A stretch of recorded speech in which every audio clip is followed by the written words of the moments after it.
সাধু বাবা, ও বাবা, আমি তো অনেক আন্দোলন করলাম, আমাকে তোরা মেয়র বানাচ্ছে না। দেখ মুস্তাক, আমি তোকে আগেই বলেছি এসব আন্দোলন করে কোনো লাভ হবে না। কি বলছো বাবা? আমি তো দেখছি মেয়র হতে পারলে চতুর্দিকেই লাভ আর লাভ। হে বোকা ছেলে, শোন, তোরা যে আগে বলেছিলে এই নির্বাচন হলে মেয়র কিভাবে তুই বল। কিন্তু বাবা, তুমি বিশ্বাস করো, শিবির নেতা মাসুদ ভাইয়ের জনপ্রিয়তা অনেক বেশি। ওই যদি মেয়র হয়ে যায় আমার কি হবে বলো?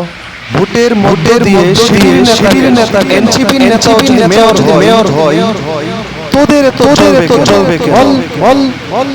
কিন্তু না, আমি মেয়র হব।